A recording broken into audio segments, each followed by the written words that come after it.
नमस्कार विद्यार्थी मित्रांनो, आजच्या चालू घडामोडीच्या भागामध्ये तुम्हा सर्वांचं मी मनपूर्वक स्वागत करतो।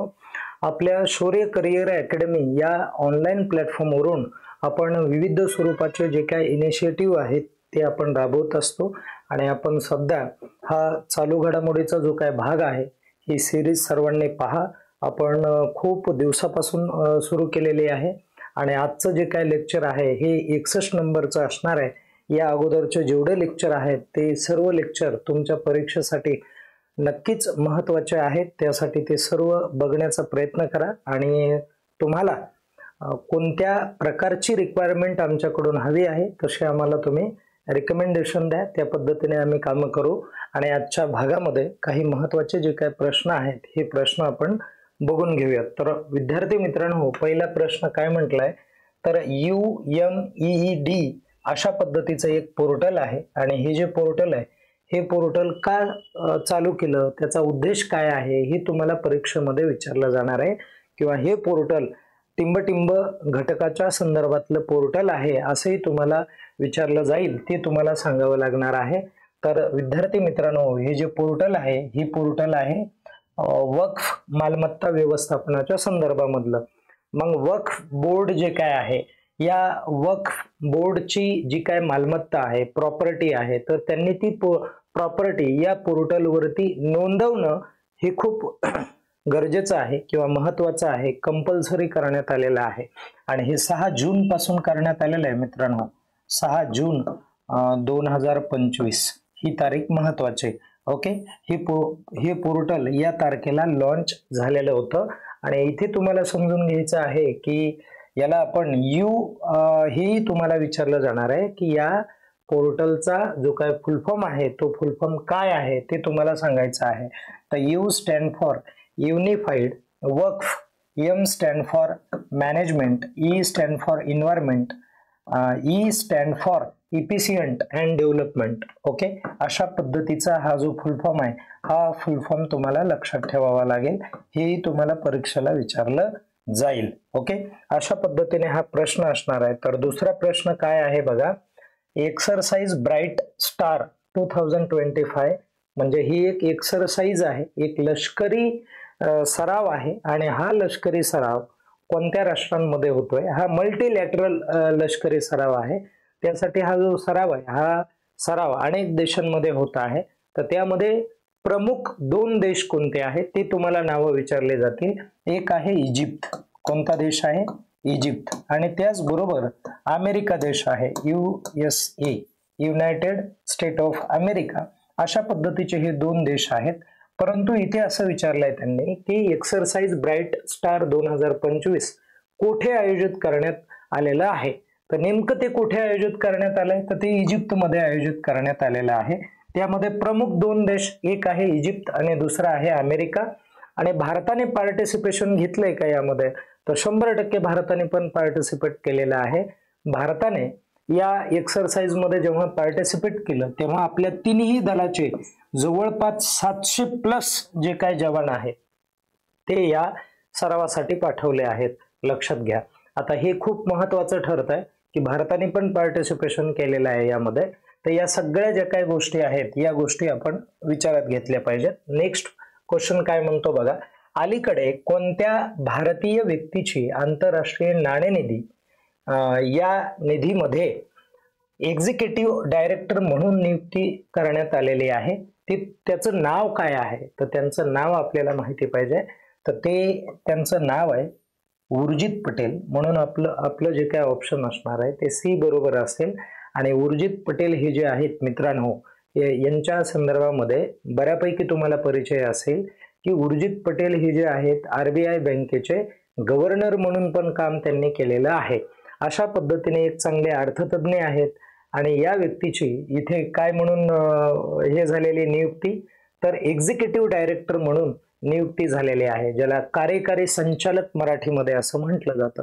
कार्यकारी संचालक पदी या व्यक्तीची नियुक्ती झालेली आहे। आता आपण यावरती बऱ्याच वेळेस बोललेलो आहोत की इंटरनॅशनल मॉनिटरी फंड, बघा IMF stand for international monetary fund, आणि ही जी संस्था आहे ही संस्था काय करते तर जगातल्या विविध देशांना, ज्या देशांना गरज असेल पैशाची, अशा देशांना कर्ज पुरवठा करणारी ही जी बँक आहे, किंवा बँक म्हणण्यापेक्षा ही जी संस्था आहे, ही संस्था या ठिकाणी महत्वाची आहे. मग विद्यार्थी मित्रांनो, मला तुम्ही सांगा, ही जी संस्था आहे, या संस्थेचं जे काय हेडक्वार्टर आहे, ज्याला आपण मुख्यालय म्हणतो, हे मुख्यालय कोठे आहे आणि या संस्थेची स्थापना कधी झाली? कारण यावरती आपण बऱ्याच वेळेस बोललेलो आहोत. तर यावेळेस आता तुम्ही उत्तर देणं कमेंटमध्ये पास करा, हे खूप महत्वाचं आहे. ही संस्था बऱ्याचदा चर्चेमध्ये असते, न्यूजमध्ये असते, आणि उर्जित पटेल हे जे आहेत या संस्थेचे आता काय असणार आहेत, तर एक्झिक्युटिव्ह डायरेक्टर असणार, ज्याला कार्यकारी संचालक असं आपण म्हणतो. आणि हे जे आहेत उर्जित पटेल, हे किती देशाचं प्रतिनिधित्व करणार आहेत, ही तुम्हाला परीक्षेला विचारलं जाणार आहे, म्हणून तेही लक्षात राहू द्या. तर 4 देशाचं प्रतिनिधित्व करणार, तर 100% भारताचं तर करणार आहेतच, परंतु त्याचबरोबर भूटान या देशाचं पण हे प्रतिनिधित्व करणार आहेत. परीक्षेला अशा पद्धतीचे पण आता प्रश्न यायला सुरुवात झालेली आहे. त्यानंतर हे बांगलादेशचं पण प्रतिनिधित्व करतील, आणि खाली श्रीलंका हा जो देश आहे, या श्रीलंकेचं पण ते प्रतिनिधित्व करतील. तर अशा पद्धतीने जे काय देश आहेत, हे देश आपल्याला लक्षात ठेवायचे आहेत. या देशांचं ते प्रतिनिधित्व करतील. त्यानंतरचा प्रश्न काय आहे मित्रांनो, बघा, SC अँड ST म्हणाले, ज्याला शेड्यूल कास्ट आणि शेड्यूल ट्राईब असं आपण म्हणतो. तर संसदीय कल्याण समितीची राष्ट्रीय परिषद प्रथमच दिल्ली बाहेर कुठे आयोजित करण्यात आलेले? आतापर्यंत मित्रांनो, SC आणि ST या जे कॅटेगरी आहेत, या कॅटेगरीच्या कल्याणासाठी ज्या काय परिषदा घेण्यात आलेल्या होत्या, त्या आपल्या पार्लमेंटमध्ये दिल्लीमध्ये घेण्यात आलेल्या आहेत. परंतु आता काय करण्यात आलंय माहितीये का, तर हा जो आता प्रकल्प आहे, किंवा ही जी कॉन्फरन्स आहे, ही जी परिषद आहे, राष्ट्रीय परिषद, तर ही दिल्ली या ठिकाणी होणार नाहीये, किंवा झाली नाहीये, झालेली ती, पण कुठे झालेली, तर ती भुवनेश्वर या ठिकाणी झालेली. मग मला तुम्ही सांगा की भुवनेश्वर ही कोणत्या राज्याची राजधानी आहे, ती मला एकदा कमेंट करून सांगा. लक्षात आलं आता सर्वांना? तर या गोष्टी खूप महत्वाच्या आहेत, तिथे करण्यात आलेले आहे.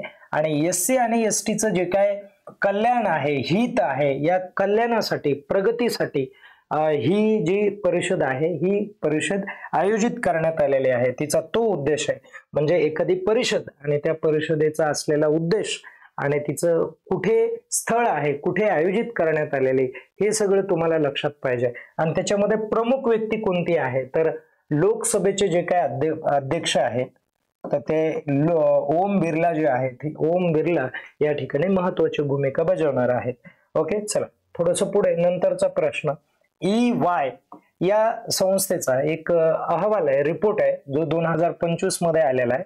आणि भारत कोणत्या वर्षी पर्चेसिंग पॉवर पार्टीमध्ये आधारित GDP मध्ये जगाची दुसरी सर्वात मोठी अर्थव्यवस्था म्हणून नावारूपाला येणार आहे?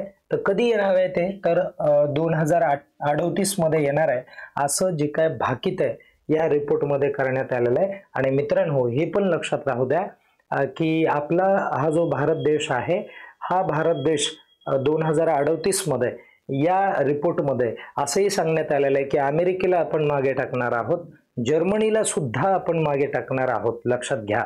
पण चायना आपल्या वरती असणार, हे डेफिनेटली, बरं का, कारण सध्या पण चायना आपल्या पुढेच आहे. आणि आता पुढे जाऊयात आपण. 2025 मध्ये भारताने कोणत्या आफ्रिकन देशातून ड्युटी फ्री कॉटन आयात करण्यास मान्यता दिलेली आहे? आता कॉटन म्हणजे काय, तर कॉटन म्हणजे कापूस. आणि हा कापूस जेव्हा आपण आयात करतो, तेव्हा आयात केल्यानंतर त्यानंतर आपण त्याच्या माध्यमातून वेगवेगळ्या प्रकारचे आपण जे काय वस्त्र आहेत ते तयार करतो. आणि या संदर्भामध्ये जी काय ड्युटी लागण्यात आलेली, जो काय टॅक्स लावण्यात आलेला होता, तो 11% होता. हा जो टॅक्स आहे आता हा कमी करण्यात येणार आहे. तर कोणत्या देशाच्या संदर्भामध्ये, तर बेनिन नावाचा जो काय देश आहे, जो आफ्रिका खंडामधला देश आहे मित्रांनो, तर तो टॅक्स आपण फ्री केलेला आहे. ओके, लक्षात आलं सर्वांना? आणि जगातला 2 नंबरचा देश आहे तो निर्यात करणारा, कापसाची निर्यात करणारा 2 नंबरचा देश म्हणजे बेनिन. आणि Benin its location in Africa continent. Okay, लक्षात राहू द्या. चला नेक्स्ट प्रश्न काय म्हणतोय, 2025 मध्ये भारताचे प्रतिनिधित्व chiefs of defence conference okay मध्ये कोण करणार आहे? तर या कॉन्फरन्सचं जे काय नेतृत्व आहे भारताकडून ते एअर मार्शल आशुतोष दीक्षित हे करणार आहेत, हेही तुम्हाला लक्षात ठेवावं लागेल. ओके, त्यानंतरचा प्रश्न बघा, एक शेवटचा प्रश्न. झुरिच डायमंड लीग फायनल या स्पर्धा झालेल्या होत्या झुरिच या ठिकाणी, डायमंड लीग. तर या स्पर्धेमध्ये 2025 मध्ये भालाफेक स्पर्धेचे सुवर्ण पदक कोणी जिंकलं असं त्यांनी म्हटलंय. तर सुवर्ण पदक कुणाला मिळालंय? तर सुवर्ण पदक खूप महत्वाचं आहे आणि व्यवस्थित लक्षात ठेवा. सुवर्ण पदक हे ज्युलियन वेबर याला मिळालेलं आहे आणि ज्युलियन वेबर हा जो आहे तो कोणत्या देशाशी संबंधित आहे असा पण परीक्षेतला प्रश्न असणार आहे मित्रांनो. तर तो जर्मनी या देशाचा आहे. कोणत्या देशाचा आहे? तो जर्मनीचा आहे मित्रांनो. आणि याने हा जो भालाफेक आहे या स्पर्धेमध्ये कितीचा थ्रो मारला होता ते पण परीक्षेत विचारला जाणार आहे. सर्वाधिक थ्रो मारणारा खेळाडू कोणता असणार आहे? तर ज्युलियन वेबर असणार आहे. कितीचा थ्रो मारला याने? तर ह्याने 91.51 मीटर इथपर्यंत असा थ्रो मारला याने. आणि बघा की हा इतका थ्रो मारून त्याने सुवर्ण पदक जिंकलेला आहे. तर तुम्हाला असं पण विचारलं जाणार आहे की हा जो नीरज चोप्रा आहे नीरज चोप्रा, हा नीरज चोप्रा याने काय केलेलं आहे माहितीये का? लक्षात ठेवा, या स्पर्धेमध्ये रौप्य पदक मिळवलेलं आहे. कोणतं पदक? रौप्य पदक. आणि जो भारताचा खेळाडू या स्पर्धेमध्ये रौप्य पदक मिळवणारा भारताचा खेळाडू या संदर्भामध्येही परीक्षेत तुम्हाला प्रश्न येणार आहे. आणि याने कितीचा थ्रो मारलाय? 85.2 मीटर एवढा थ्रो या व्यक्तीचा आहे.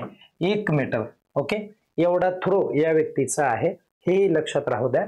आणि जे काय कांस्य पदक आहे ओके ब्रॉन्झ मेडल जे आहे कांस्य पदक हे जे कांस्य पदक आहे हे कांस्य पदक कुणी मिळवलं बरं? तर हे केशॉर्न वॉलकॉट या व्यक्तीने मिळवलेलं आहे. केशॉर्न वॉलकॉट या व्यक्तीने मिळवलेलं आहे. आणि त्याने कितीचा थ्रो मारला? तर त्याने बघा 84.95 मीटर एवढा थ्रो त्याने मारलेला आहे. हे पण तुम्हाला लक्षात ठेवावं लागेल.